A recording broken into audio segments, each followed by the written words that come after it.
Many dramas of the general election was the SNP's overwhelming victory in Scotland. That big contingent of nationalist MPs is now flexing its muscles at Westminster, frustrating the government over issues including fox hunting and English votes for English laws. Among them is the SNP's former leader, Alex Salmond. When we met in Aberdeen, I asked him, does he accept the case for English MPs to make decisions about matters affecting only England in principle?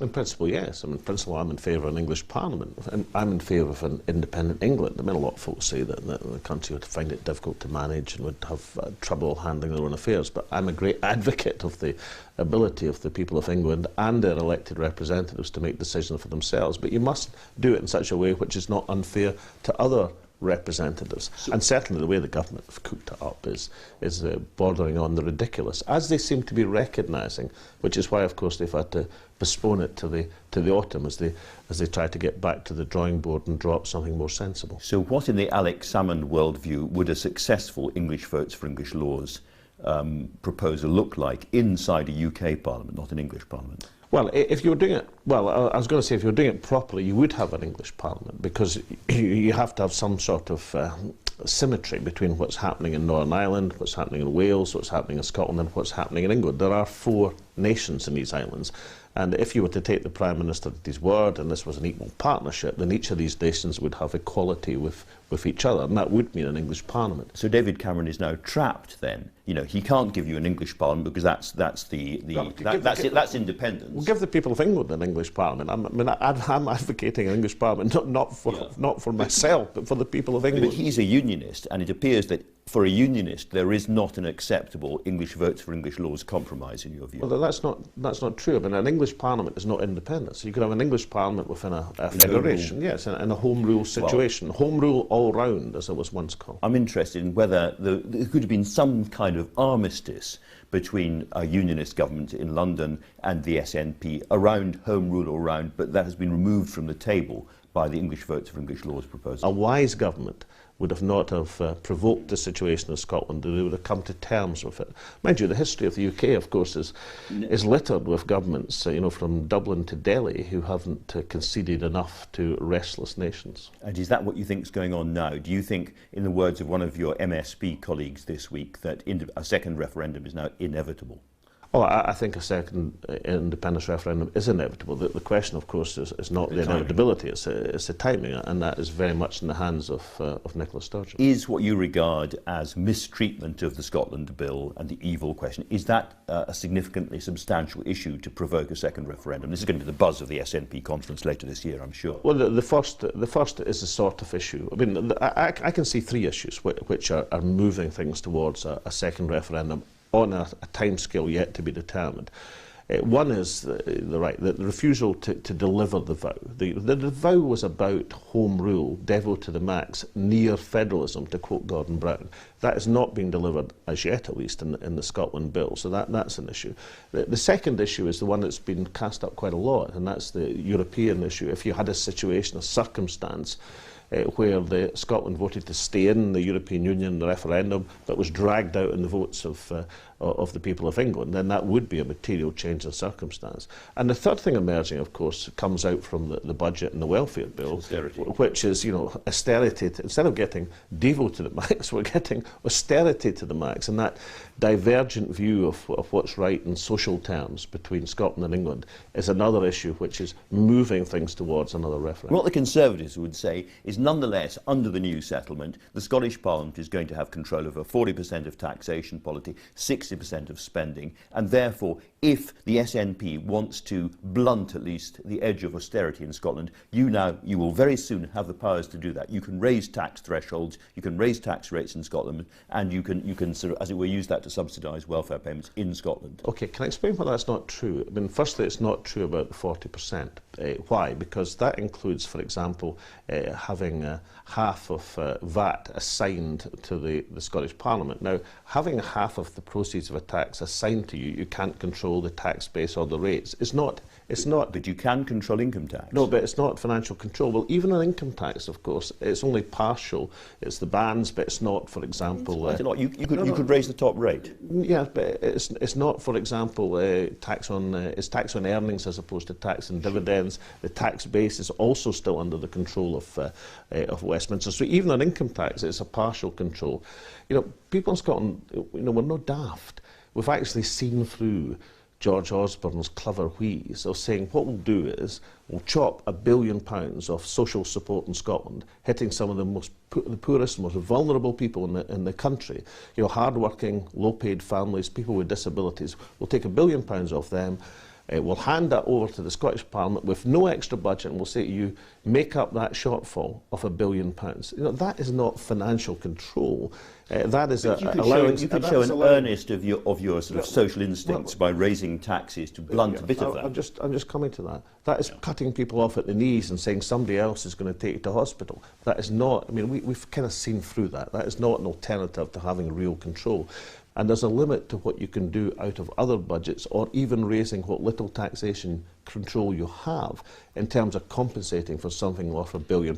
That's why we've been fighting austerity tooth and nail, and that's why we were so incredibly disappointed when the Labour Party sat in their hands as opposed to joining with us and 6 other political parties in opposing that welfare bill when it came before the House of Commons. You mentioned the Labour Party. Given what the SNP has been saying about austerity and so forth, is it absolutely the case that Jeremy Corbyn would be your ideal leader of the Labour Party, the person that you could do business with? Well, I've tried not to try and pick the leader of another political party. I mean, that's for the members and supporters of that political party to do. Therefore, I've expressed no preference as to who the Labour leader will be. I've merely said that, well, firstly, I think that Jerry Corbyn's a serious politician. I think this, you know, treatment of him, his demonisation, I'm quite familiar with it, incidentally. That demonisation in the metropolitan press gives no idea as to, you know, the substance that he has in terms of his... I mean, I've known him for many years. And that doesn't mean I agree with him on anything, incidentally. It just means he's a substantial politician. The one advantage with Jeremy Corbyn is that you would know where he stood on certain issues. I mean, you know absolutely that you could cooperate as an opposition against the welfare bill. I would know absolutely that when the Trident renewal vote, you know, the proposal to waste £100 billion on a new generation of nuclear weapons comes up, you'd know exactly you had a means of cooperation. One of the reasons why he would allow more effective opposition in the House of Commons, in your view? For the same reason that he's having such success within the Labour Party, that whether people agree or disagree with him, at least you're absolutely certain of where he stands in the direction of leadership. That doesn't mean I agree with Jeremy Corbyn's politics across a range of things, but you're asking a question, would it be possible to cooperate? And in terms of that question, the answer is yes. You've been a long-standing supporter of the EU and Scotland's place inside the EU. When you look at what's happening to Greece, and when you look at the way, in essence, German bankers are deciding austerity policies and imposing them on the sovereign country, do you have any qualms, any second thoughts, any shivers about that? Well, qualms certainly, but not just German bankers. I mean, let's put responsibility where responsibility is due. I was going to say German finance ministers and German chancellors. Yes. And you know, I'm a huge admirer of Angela Merkel. I think she's been an outstanding European politician over the last decade, obviously. But those admirers of the German Chancellor would have liked to have seen a bit more leadership in terms of pan-European direction. Yeah, I mean, I think the treatment of Greece has been a setback for the European cause. Let's move a little bit further away to the question of Syria, which the Prime Minister regards as an existential threat to this country, and he clearly now wants new parliamentary authority for military action of a kind we haven't seen yet. Do you think the SNP needs to be consulted before that happens, and how would you vote in such a vote? Well, Parliament has to be consulted. The SNP haven't been consulted as date. I mean, I saw the Prime Minister say he was talking to opposition parties. Well, I can see he hasn't spoken to me, and I am the international spokesperson of the SNP, but Parliament would have to be consulted, and Parliament would have to be persuaded, and I've heard nothing yet from the Prime Minister that would persuade me there's an integrated strategy which would justify a bombing campaign. Syria is a four-way civil war at the present moment. It's hideously complicated. And saying it's a four-way civil war actually is to underestimate the complexities. Very difficult indeed to know exactly who to bomb and what effectiveness it's going to have. But the second area that makes me so suspicious of this, there's one of my parliamentary colleagues has a story in the Sunday Herald today, information from the Commons Library. He asked the question of the comparison of spending between the UK's participation in Libyan bombing 2 or 3 years back with what has been spent on reconstruction or the attempt to reconstruct that country. The answer is £320 million to participate in a bombing campaign and £25 million to try and help restore the country, which is one reason perhaps we have a failed state in Libya now. And if you were looking for a country connection with the Tunisian atrocity affecting so many British citizens, then it's with Libya, not Syria. Before we finish, your old sparring partner, Donald Trump, is on the stump and doing rather well in the United States. What would a Trump presidency mean, do you think? Certainly it would be a great boon for the 24-hour news cycle. Of that there's no question. I'm not going to interfere in American politics in the way that Donald Trump interferes in Scottish politics, except to say this, that there's a difference between name recognition and political support, and it may be before long that Donald Trump will come to understand the difference. Alex Salmond, thank you very much. Quiet hiss of a blade going in between the ribs there. Thank you. The former SNP leader Alex Salmond has told this programme his party would be able to cooperate with Labour under Jeremy Corbyn on a number of issues, including opposition to Trident and austerity. Mr Salmond, who's now an MP at Westminster, also said he believed Scotland was moving towards another referendum on independence. I think a second independence referendum is inevitable. The question, of course, is not the inevitability, it's the timing, and that is very much in the hands of Nicola Sturgeon.